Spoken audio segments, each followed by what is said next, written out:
So I welcome, and it's my privilege to introduce Dr. Anthony Bessel.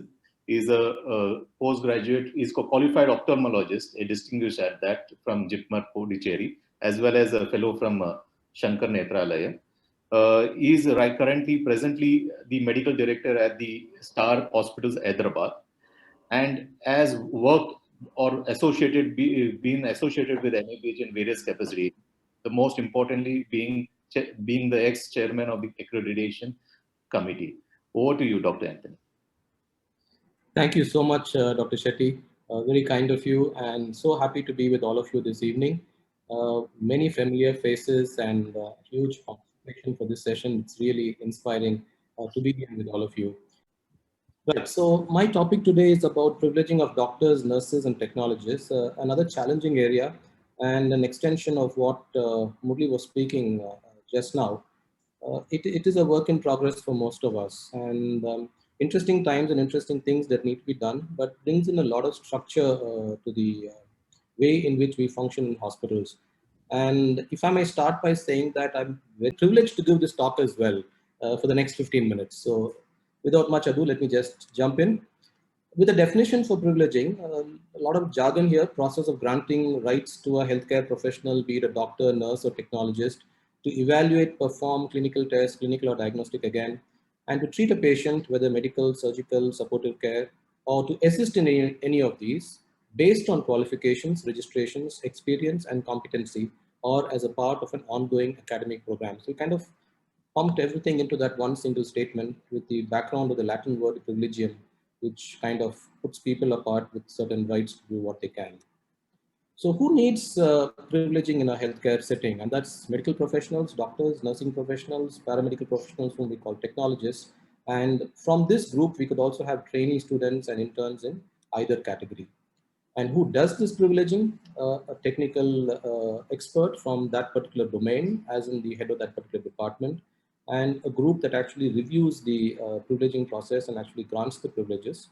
This could be a clinical credentialing privileging officer for large organizations. It could be the chairperson of a CNP committee, again for large organizations because there are many people who need to be privileged. Or in smaller organizations, it could be the head of the medical services or the head of the organization itself. But the intent is that there is a structure to this particular activity. So I've just put a little slide here which talks about the privileging framework. So we have applicants who need privileges right here. We have a privileging section driven by the HR that looks at the implementation of the process. We have the privileging approvers on one side. And of course, we have the need to disseminate this information to all the stakeholders during the time of privileging and while that person is privileged to work in the organization. So we start with the framework, actually starts with the pre-employment screening of credentials, the kind of declaration of competency which comes in through the resume and in discussions during the time of appointment. Then we look at the appointments and the privileges that happen at the time of appointment. Then we look at new privileges coming in during the course of the service in the organization. And of course, the periodic review of privileges, which is a good practice. So people periodically. So that is the broad framework, and we look at each of them as we go forward. So what's the role of the privileging section in the HR? Now, I feel this is this is an essential part, that there is a dedicated group that ensures that the privileging happens at the right time. Now, as a prerequisite for privileging, credentialing needs to happen, and I will talk about that also a little later in terms of the prerequisites. Now, the privileging section in the HR would by necessity have to do the onerous job of creating these formats and maintaining these formats for the privileges. This perhaps is the biggest challenge if somebody is starting the process of privileging in an organization, because for each of the different specialties and for the different categories of staff in those specialties, one would necessarily have to prepare this kind of a document that outlines what are the activities that they are going to get privileged for. So now we could have consultants, we could have technologists, nurses, and so forth, different specialties. I do need the example of cardiology and ENT, wherein you could have a consultant in cardiology, you could have a cath lab technologist, you could have a cath lab nurse, likewise a consultant and an audiologist in ENT. So each of them would have a different set of clinical privileges. And this is the bedrock on which the privileging activity then takes off. Now, the privileging section would also have to make sure that these forms are filled in at the right time and with the necessary supporting documents as in the credentials, for example. And then this has to happen in a timely manner so that it's not done in retrospect for the sake of just filling in. It is a difficult task, gets missed quite often, and one may have to go back and just finish it because it's been missed earlier. But then if this section is strong, then it happens in a timely manner. And the emphasis on timely manner again comes in with the newer requirements and good practices of actually reviewing the privileges from time to time. Plus, whenever there is a new application for a privilege, again, this privileging section needs to take up the responsibility of processing it and documenting it as well. Now, what are these prerequisites for privileging? So by necessity, a staff has to pass through a recruitment process while entering the organization, and it's a good time to actually establish the credentials of that particular person. And what is this credentials we're talking about? We're talking about the qualifications that allow that person by law to perform those clinical activities. We could also be looking at additional trainings apart from the qualification. We could be looking at the work experience, the duration of experience, the kind of caseload and case mix that has been there in the experience in the past, and as well as looking at a very basic thing that we're actually talking to a person who genuinely has these qualifications and experience, hence a proof of identification. We would also be looking at local registrations, as in the medical council registration, nursing council, and the other such bodies that register these professionals, because then that is another level of statutory requirement and also a level of verification of the credentials. We could be looking at memberships with professional bodies, and we could also be looking at teaching experience, which is a supplement to additional training and qualifications in case they are not there, especially for some of our very, very senior colleagues who have been in the profession for a longer time and qualifications actually appear on the scene much later. So privileges could be of different type. You could have core privileges, which are common, they're regular, and are the basic expectations of that particular professional. And then we could have additional privileges, which could come through additional training, experience, or requirements.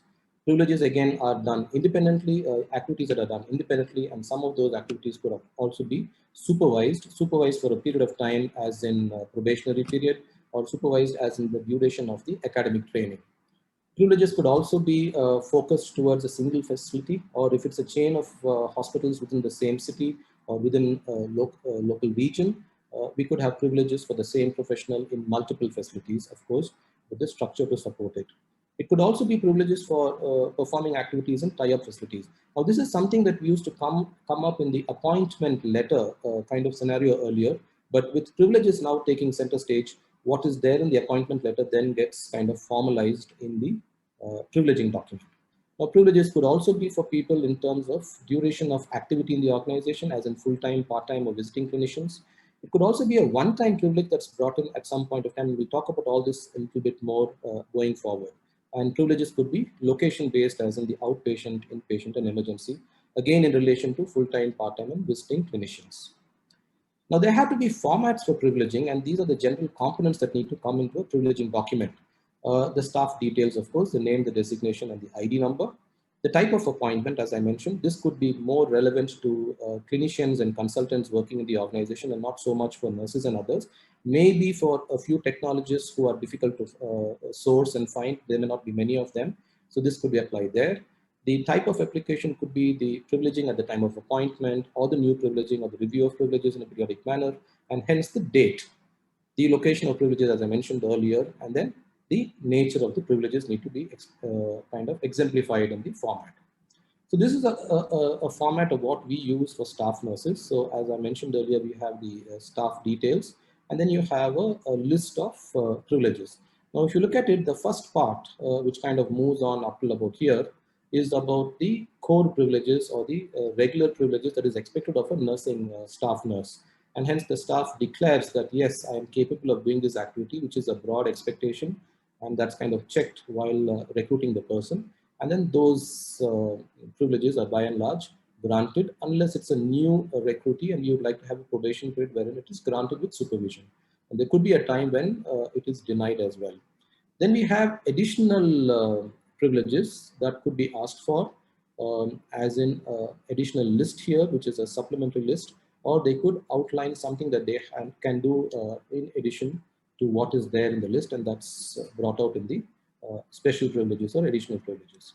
And then there is the approving format, wherein the head of the department, the in charge, looks into the nursing capabilities, competencies, and so on, and sign out saying that yes, these privileges can be granted, and then that is vetted by the group that looks at it. Likewise, we have another format here. This is for the consultant in cardiology. So this then specifies about the right to actually see consultations in the OPD, the right to actually bring in patients into the inpatient area, do consultations in the inpatient emergencies, and then of course, look at procedures that need to be done. And that's the list of, let's say, core procedures, and then the additional procedures with an open-ended space for the special procedures that they could say. For example, the cardiologist could say that I have experience in doing rota ablation. So that's not something that's regularly in the list that could be added here. Somebody could have something to do with ventricular assist devices, and that could again get added here, which is not a routine privilege. And then again, we have the approval format. Likewise, this is another one. We're looking at the delineation of clinical privileges for an anesthesia technician.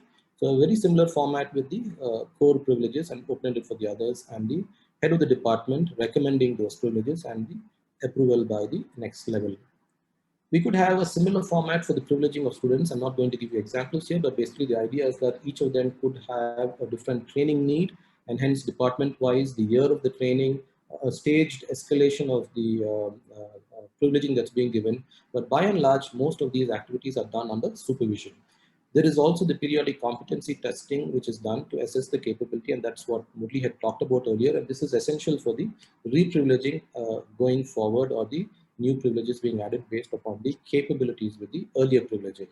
And under rare circumstances, we could allow them to do some basic activities without supervision. And we all are experiencing this right now with the COVID situation, where we have to bring in resources as much as possible. So briefly about a new privilege, it is something that is required for the existing personnel, comes up from their side or from an organization side. It could be because of a recent training or skill development from the resources side, or the expansion of a departmental scope of service from an organization's perspective. Likewise, for new equipment which is being added, and then the privileges to use that equipment. The format for new privileges as of now in my organization, we keep it very, very simple, as in email communications, and then documenting this hopefully in the regular reviews when we take it forward on an annual basis. We also have one-time privileges, and this is something that is patient-specific, and it happens probably, if I can use the word, out of the blue. And in order to take care of a particular patient's requirement, we need to do that. Just to give you an example, in my organization, we have come across situations where, because of the significant expertise in cardiac services, we have patients with major cardiac issues, comorbid nephrology issues, who get treated at the hospital, but then they have a problem, let's say, with the malignancy as well. And so that's something that we don't have in our scope of services, or did not have at that point of time. So that particular patient needed an oncosurgeon as well.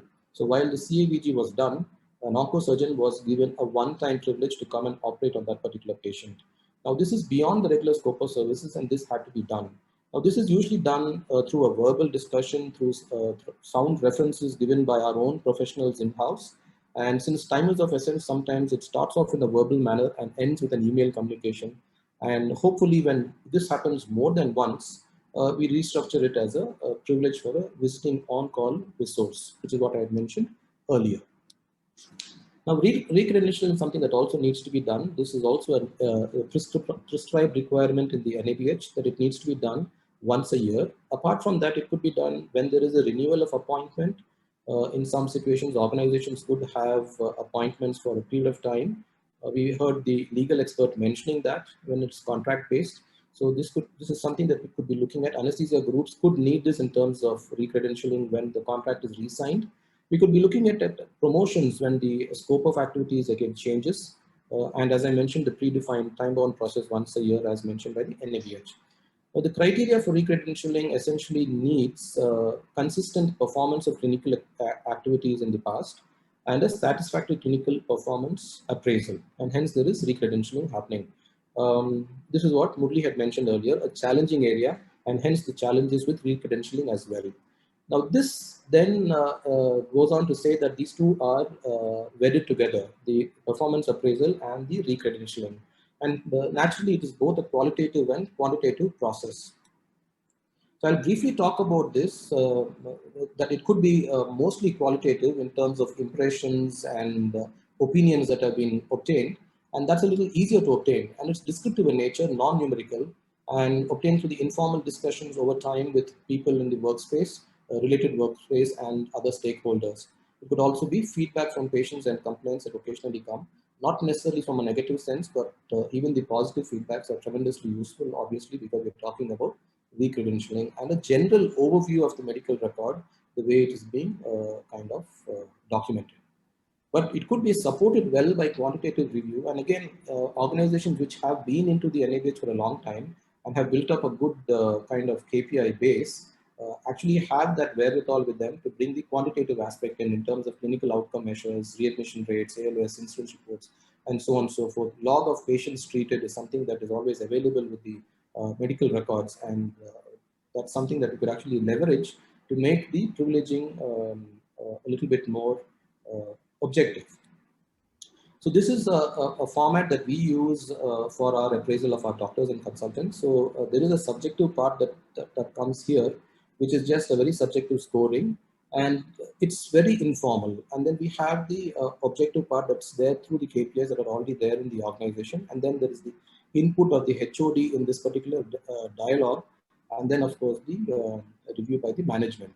Now this again is a confidential document, and it is not shared with others in the department, excepting of course the concerned consultant.